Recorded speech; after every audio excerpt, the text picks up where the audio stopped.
Epic Originals presents My Pet Slime 2, Cosmo to the Rescue, written by Courtney Shinemel, illustrated by Renee Carilla, performed by Rachel Jacobs.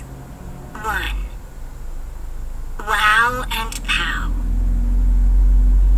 At the end of each day, my dad likes to ask me what my wow and pow were. The wow means the best part of your day. The pow means the worst part. Want some examples?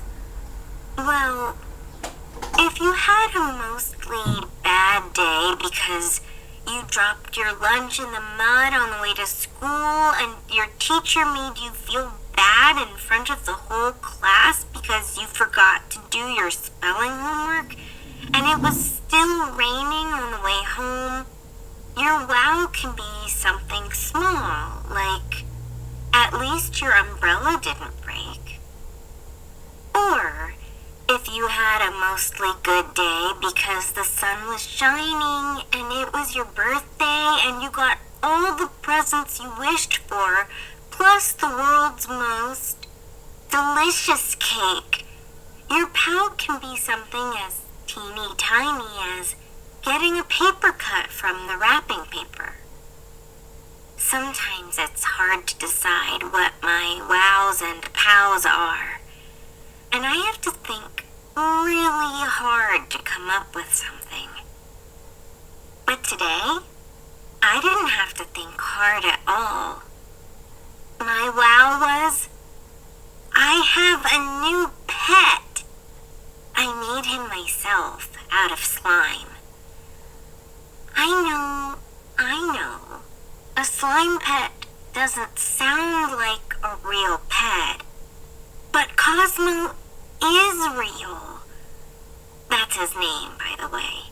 Cosmo. He's as friendly as a hamster, and he can do tricks like a dog. But mostly he likes to cuddle with me. I've never had a pet before, and having Cosmo is the wowest wow I've ever had. But my pow was, my grandma is missing. My parents are pretending that it's not a big deal. They say Grandma Sadie takes mysterious trips all the time without telling us where she's going. That part is true. Grandma works at Astroblast Explorers, and her job is to go out and explore space. She's not allowed to talk about it that much, but her boss at Astroblast Explorers always knows where she is, even if she doesn't tell us. Except, not this time. Her boss called Mom and said that Grandma Sadie didn't show up to work. Grandma's boss doesn't know where she is. No one knows where she is. I know my parents are scared, even if they won't admit it. I'm scared too. It's the powest pow I've ever had.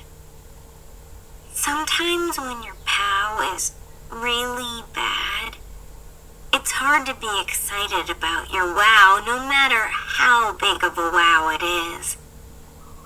That's how I was feeling. I loved Cosmo so much, but he couldn't distract me from being worried about Grandma Sadie. Mom and Dad told me it was time for bed. They each came in to say goodnight. Mom rubbed my back, which is what she does when I'm having trouble falling asleep. I closed my eyes and breathed a little bit deeper so she'd think I was sleeping. She gave me a kiss on the forehead and walked out the door. I heard the click of the door closing and opened my eyes. "Cosmo?" I said. He gurgled from under my bed, and I reached down to pick him up. Mom and Dad think Cosmo is just a blob of slime and not a real pet. That's because he comes alive only for me and not for anyone else. Oh, except for Claire. She's the most popular kid in my class at school. For some reason, Cosmo comes alive for her too. I wanted to figure out why, but I was too busy worrying about Grandma Sadie to think about it. "Grandma Sadie is the reason you're here," I told Cosmo. "Did you know that?" Cosmo gurgled. Did that mean yes or no? I wasn't sure. So I decided to explain it to him. Yesterday, I made slime in my room. I'm not allowed to make slime in my room, but that's not the important part of this story. What's important is that I shaped my slime into something that looked like a pet. It was the size of a kitten, but rounder with big eyes, a teeny mouth and arms, just long enough to give hugs. That probably sounds familiar because I was making you. I squeezed Cosmo closer and he hugged me back. "Oh, you're the coziest pet ever," I said. But at first I didn't think you were a real pet because, well, slime isn't usually alive. Then Grandma Sadie came over for dinner. She'd been on a trip to a secret destination in space, and she brought me back a present. Cosmo gurgled. I'm pretty sure he was asking, what was the present? I'll tell you what it was, I said. It was space dust. The thing about space dust is that it looks a lot like regular dust. But regular dust isn't that special, so at first I wasn't excited. But when I got into bed, I heard a strange sound coming from the bottle of space dust. I got up to check things out.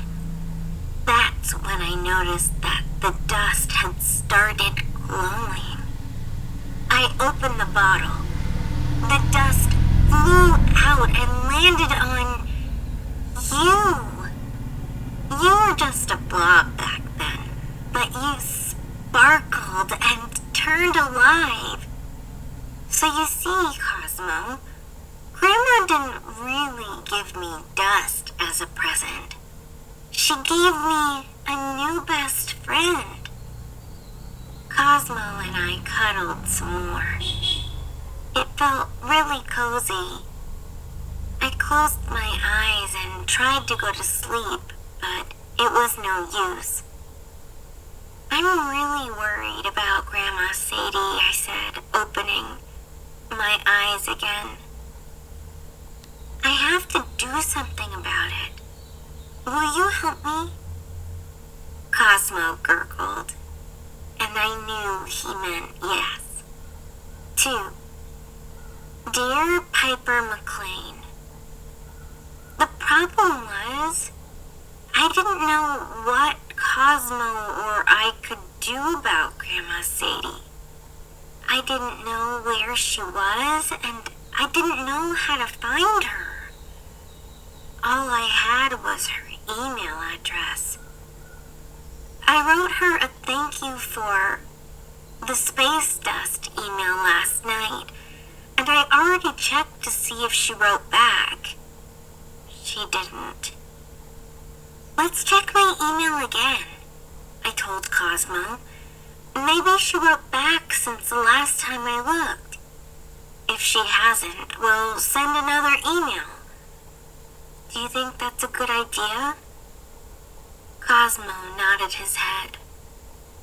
Did you just nod? I cried. Oh, wow, Cosmo. You never nodded before. That's a brand new trick. I'm so proud of you. Can you shake your head too? Cosmo nodded. No, boy, I said. That's another nod, not a shake.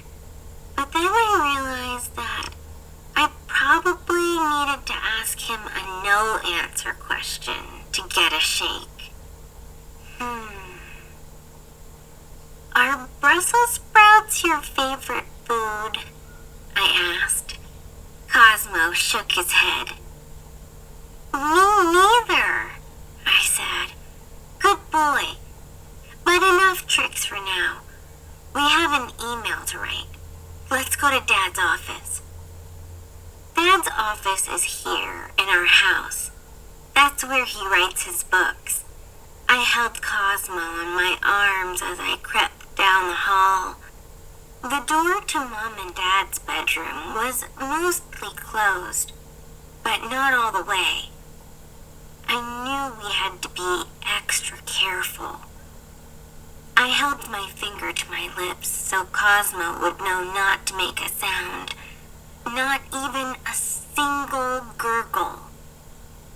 I tiptoed closer and closer. I could hear Mom and Dad's voices on the other side of the door. I'm sure this is all a misunderstanding, Aaron, Dad said. Aaron is my mom's name. By tomorrow, or maybe the day after, Sadie will let everyone know where she is, and we'll all laugh about how worried we were.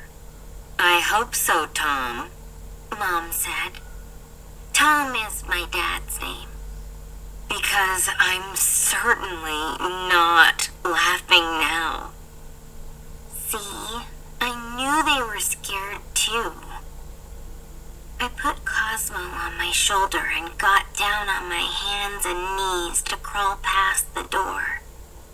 That way, Mom and Dad wouldn't even see my shadow. One turn at the end of the hall and we were at Dad's office. I closed the door softly behind me and raced to the computer. Oops, I forgot to turn on the light. I needed light to be able to see the keyboard. I was about to head back to flip the switch, but before I could, Cosmo blinked and started to glow. Seconds later, he was as bright as a light bulb. Whoa, Cosmo, I said. That trick is amazing. Way better than nodding or shaking your head or even learning to sit or fetch. He gurgled and I could tell he was proud of himself.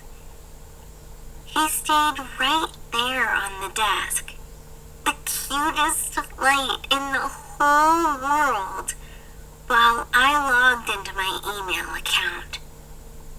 I pressed enter and held my breath. Please let there be an email from Grandma, I thought. Please, please, please. My email showed that I had one new message. It had to be from Grandma. It just had to be.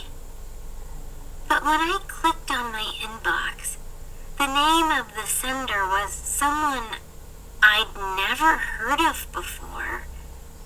Someone named Mala.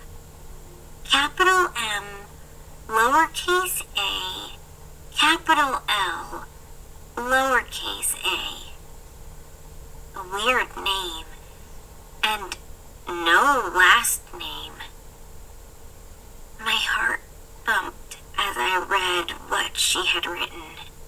Dear Piper McLean, this email will disappear within 5 minutes of being opened, so you better read fast.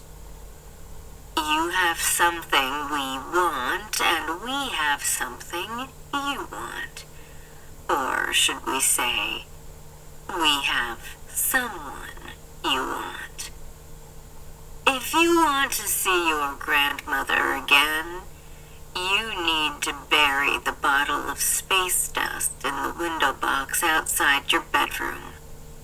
Do this before the sun comes up tomorrow morning. We'll take care of the rest. Don't tell anyone about this email. Sincerely, Mala. Cosmo! I cried. Grandma Sadie's been kidnapped. 3. Planting dust. Dad's office door swung open, and the Cosmo light went dark.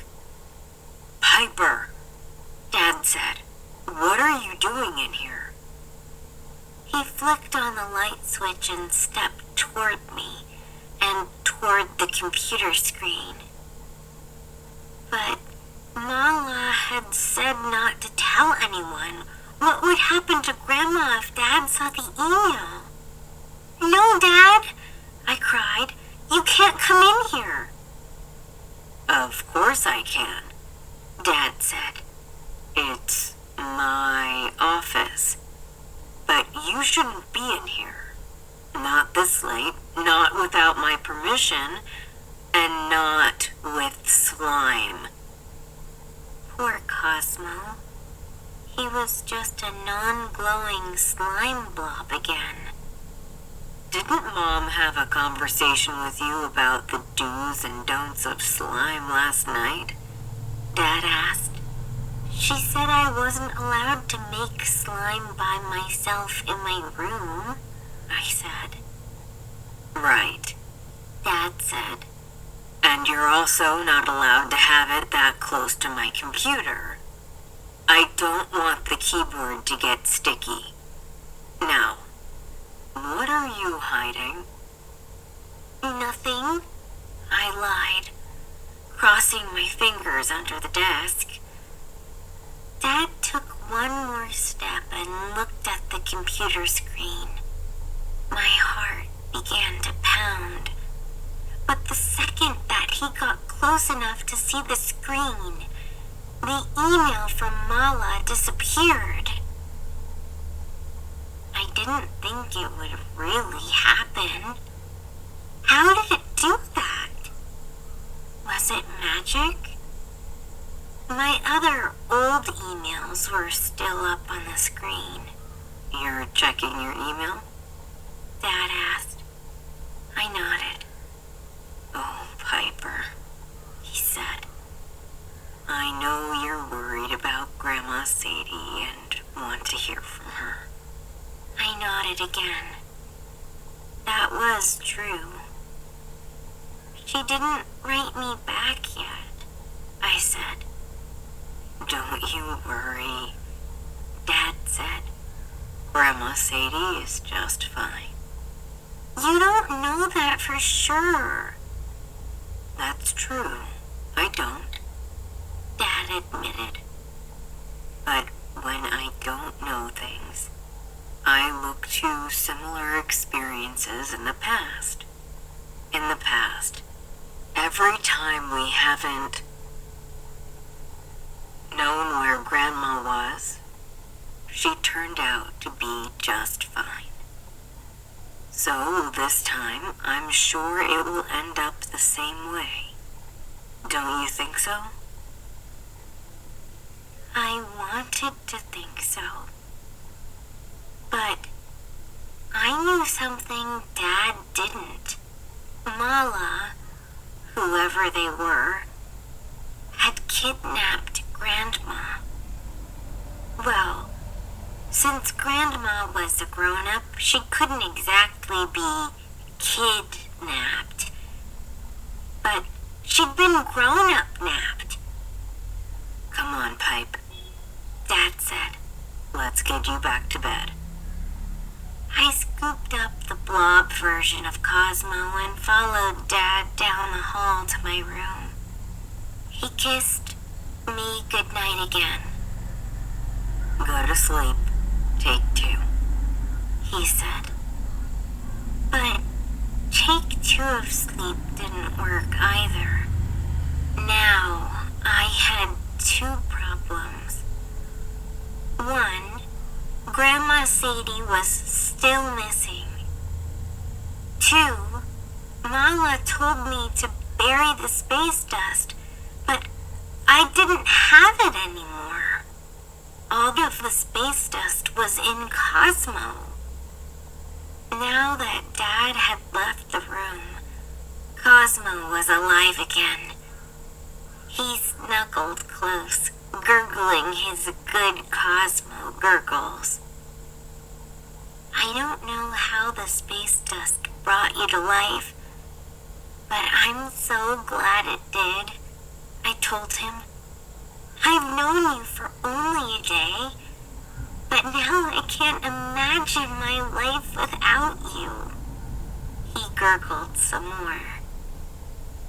But now I don't have any space dust left for Mala, I said.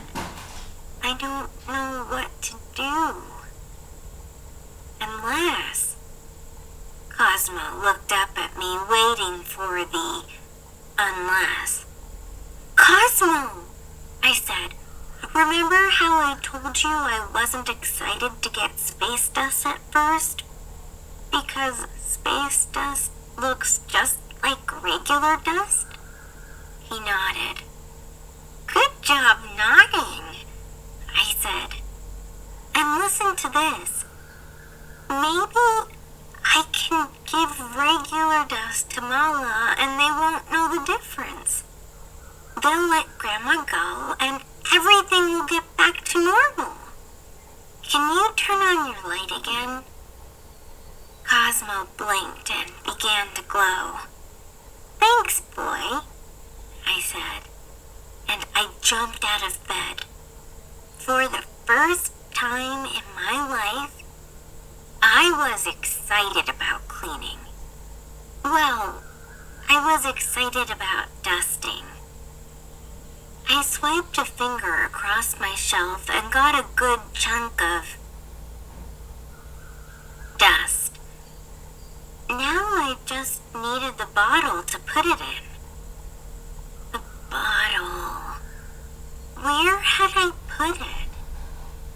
Oh, that's right. I'd hidden it in my top desk drawer. I pulled the drawer open and grabbed the bottle.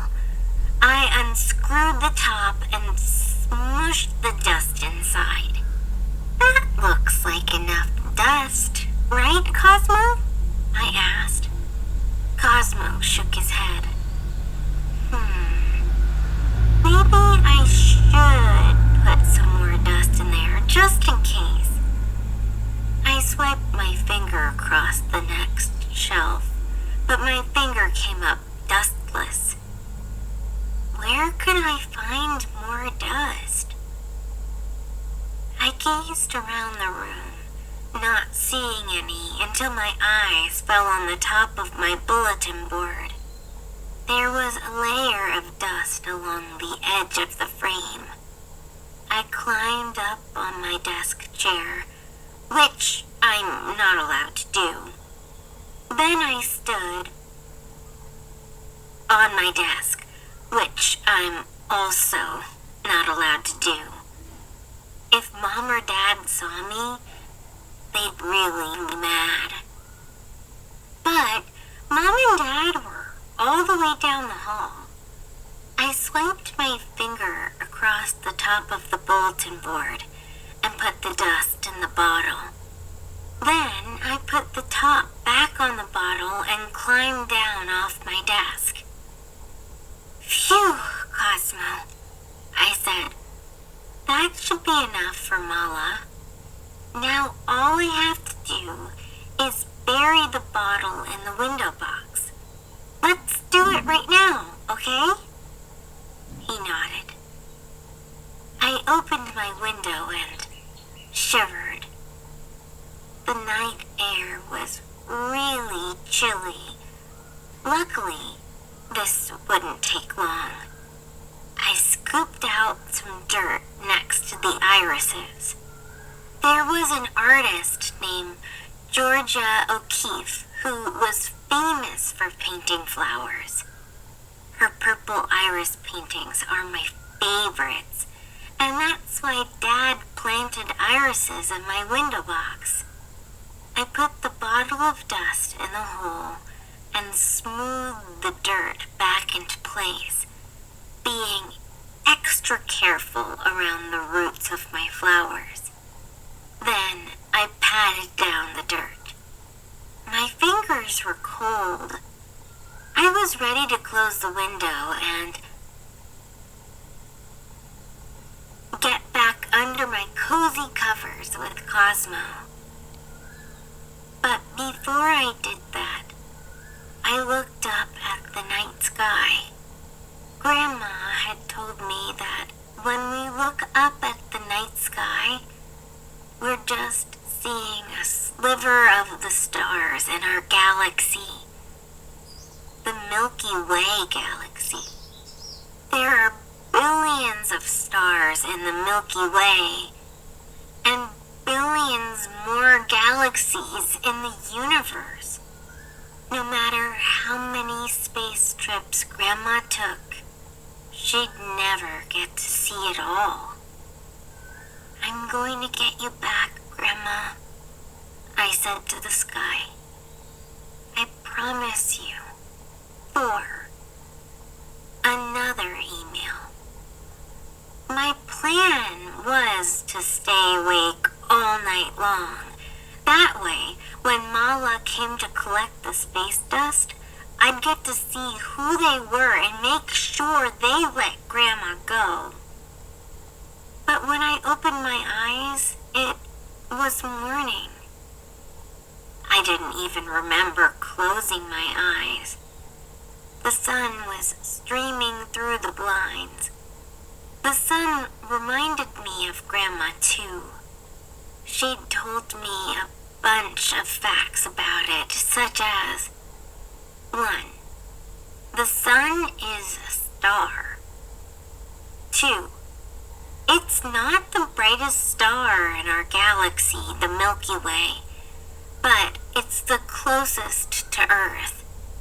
That's why it seems to be the brightest star in the sky. 3. The sun is actually not close at all. It would take us months and months in our fastest spacecraft to get there. Cosmo was sleeping next to me. The light from the sun was making his cute purple cheeks a little bit rosy. I climbed out of bed, careful not to wake him, and opened the window to check if Mala had come. The dirt in the window box was all messed up, and the irises were flopping sideways. It didn't look at all like a Georgia O'Keeffe painting, but I didn't care. I rooted my hand around to check that the bottle was gone. And it was. Cosmo, wake up! He opened his eyes and made his morning gurgle sounds. The bottle's gone, I said. Come on, let's see if Grandma's back. We can fix the flowers later. I picked up Cosmo and ran down the hall. Mom and Dad were sitting at the kitchen table drinking coffee. Good morning, sweetheart, Mom said. I heard you had a hard time falling asleep last night. I was worried about Grandma, I said. Did she call yet? Not yet, Mom said. Maybe she emailed, I said. I already checked my email. You should check again, I told her. Mom picked up her cell phone. I've been checking all morning, she said. I'm sure that Grandma Sadie is fine, Dad said. I should get a cell phone so I can check my emails all the time just like you, I told Mom. No, I don't think so, Mom said. 8 years old is too young for a cell phone. But nice try. You can use my computer to check now if you want, Dad said. But you have to leave your slime here. I didn't want to be away from Cosmo, but he'd turned back into a blob anyway since Mom and Dad were in the room, and I'd be gone for just a few minutes. You'll be fine here, I whispered, and I put Cosmo the blob on my chair. Then I headed to Dad's office. I logged into my email. There was one new message. My heart felt like it had leapt up into my throat. Please let it be from Grandma. Please, please. But the sender was Mala, and the message said, Dear Piper McLean, this email will disappear within 5 minutes of being opened. We know that you tried to trick us into thinking Earth dust was space dust, but we cannot be tricked. We will get our hands on the space dust, no matter what we have to do to get it. Do not tell anyone about this email. Sincerely, Mala. I stared at the computer screen. I didn't know what to do. What could I do? Well, I could write back to Mala and explain that the space dust had spilled onto Cosmo. But what if they said I had to put Cosmo in the window box? Anything? Dad asked from the doorway. What do you mean? Is there an email from your grandma? Oh, I said. No, there's not. Dad stepped forward.